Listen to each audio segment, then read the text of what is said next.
What up, everybody? So this is video number 6. We live. We here. What's up? Just a thanks for everybody who subscribed, who commented, who liked the previous video, and I got something special for the people who saw from the first video. A little extra thing I'm gonna do coming up pretty soon. But today the topics are is was a big week of gaming. As you see in the background, we have the PlayStation State of Play, and for those who don't know, the PlayStation State of Play is basically a forecast of what's coming up to let people know, oh, here's the games we have. Here's what we've been working on in the certain studios that either PlayStation, Microsoft, they have their briefing and their meeting, usually in January. And just letting everybody know, like, what we're going to be looking at in the near future for video games. So we had that. And then we also had something that's really dear to my heart is the Tokyo Game Show. So I remember being like crazy young and just wanting to go to Tokyo just because I saw like the Tokyo Game Show and like how crazy like the city got for video games. And I was like, man, I wish like something like that existed here, which there is. There's more. But just because, like I said before, I got something a little special that I've been working on. And I just wanted to give a little quick intro to this, but I catch y'all in a little bit.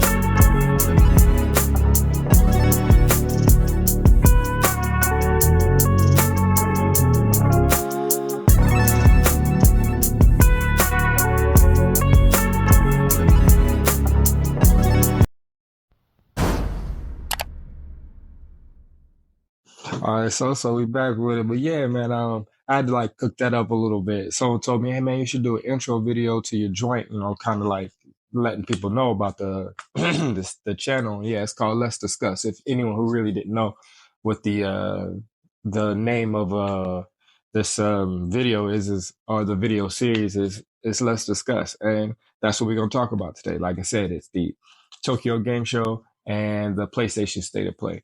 And as in the background, you see right now, we're looking at the PlayStation State of Play. So PlayStation State of Play was all right. It was if I was to give it a grade, I would say maybe a C. That's not bad. It's just they showed some VR. I have the PlayStation VR 1. I don't have the VR 2. And with the PlayStation 5, you got to do something kind of weird uh, to like to let it work. And it's a lot of cords and it's a lot of hassle. But they show some pretty decent games. And actually, the game that's being displayed right now, as you can see, is one of the ones that I'm most interested in. Um, and then at the end of the show, it was the star of the game, or I'd say of the state of play, was Ghost of Tsushima 2. Not directly correlated to a part 2, but because it's the second Ghost game, um, it's we count it as 2. I'm really excited for it. It's actually the first PlayStation game I've fully platinumed. I went crazy on that game. And so Ghost of Tsushima takes place in feudal Japan. And it was around the time when the cons were taken over. And I believe it was the second generation con. And basically you play as Jin Sakai, who his family has been killed by the cons, and his uncle has been taken. Since they are a family of samurai, samurai are very noble. And when it comes to confrontation or it comes to any type of combat situation, just use this in general for the game, they're noble and honorable people. So it's face to face, man up, man up. I draw sword, you draw sword, we fight. And the difference between what Jin was mixing ninjutsu plus the samurai way. So samurai don't stab people in the back. They don't sneak around. That's not what they do. But in this game, you use a bit of that plus your skills as a samurai. Such a gorgeous, beautiful game. One of the best looking games that was out for the PlayStation 4 around the time. Story amazing. The gameplay was where it was at, like especially if you turn it black and white. but then keep the blood on, and then turn it all everything into Japanese. Um, the aesthetics just feel like an old school like samurai or karate movie. It was really dope. It was really dope of how they like really put their intentions into making this game. They even got like I want to say like a key to the city and or some type of pass that they got for Japan just because of how like detailed and how like story accurate they could be and really telling the history of what happened in Shishima. So so the developers are really tied into the culture of Japan. So I feel really excited for this newer one that's coming out. And so that was the biggest announcement all of them all because we've been waiting on to see Ghost of Tsushima 2. Graphically, you could tell that it's been polished a little bit. It's been moved up. Not so much of the leap that I think most of us were thinking, and it's kind of like the same of like God of War and God of War 2. It's that you could tell they put something into it, but you can't really tell like it should be this big leap. The best I can say in all right, this is a leap of where we've been was Black Myth Wukong and Hellblade 2. Hellblade 2 on Xbox is probably one of those ones where it's like, oh, this is where we should be. Like when I'm thinking the newer consoles, I'm thinking this is where we should be when it comes to that. But yeah, so much on Tokyo Arena on PlayStation State of Play. That was my biggest highlight was that because a lot of the other games are turn-based games or VR games, and I'm not really big on the turn-based and VR so much that. And then they showed a little bit of Astrobot, and then a couple other things that were on Xbox before, like Pal World. Um, and so, like, my interest level wasn't really as high until the very end when they showed Ghost. So now we're talking about, the Tokyo Game Show, something that's dear to my heart. It's kind of the reason why video games even exist in my life. I used to get these magazines. I used to read all types of books on video games. It was just, I was obsessed as a kid, still am now. And I used to just dream, and I mean dream of going to Japan and going to a Tokyo Game Show, which that dream did happen. I didn't necessarily go to the Tokyo Game Show, excuse me, but I did get a chance to check out Tokyo, uh, see all the things I wanted to see. Even before the Sega building got taken down, I was able to go inside the Sega building, and it's just levels and floors and floors and floors of games. It's crazy. The bottom level was all vending games. There's another level was only like dance or like piano games or instrument games. Then another level was only fighting games, which was crazy to see. Like just a whole level of a floor is full of fighting games. And then you go up one more, and then it's all like motorcycles and like card games, seated games. And on the last level was like a whole VR wing. So it was crazy. It was like my dream come true. So I had an ability to, live that out. So with the Tokyo Game Show, the biggest part about it was Xbox's inclusion in it. Usually Xbox has been really trying to build a better relationship with the Japanese culture and those in Japan. It's been kind of a lackluster thing because obviously Microsoft is an American brand, we would say Western brand, and the type of storytelling and the type of art is just different. So it's like how I'm not so big on turn-based games. They may not be so big on open world RPGs or open world action games where most of their games are kind of a lot of JRPGs are basically turn based. So I can see where there's some things they may not really rock with, especially like everything we do. We just all our games is mayhem and shooting for the most part. Um, but their inclusion into trying to build a better audience or build their relationship, they were really heavy in Japan this year.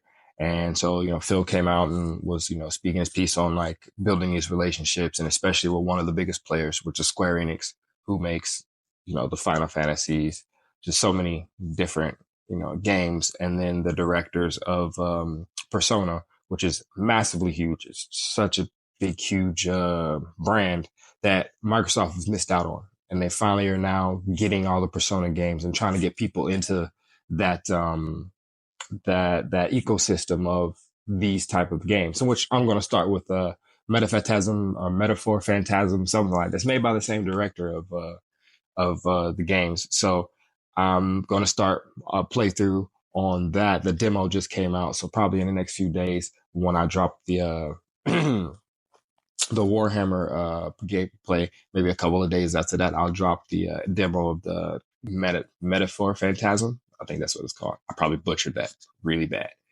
But yeah, so there was a lot to be shown. Not a lot of things I'm really into. As I said, like the Japanese, the crowd normally does turn-based games, and Metaphor Phantasm, as I've seen it, it looks like it does a couple of action, but then also switches into its traditional style of turn-based.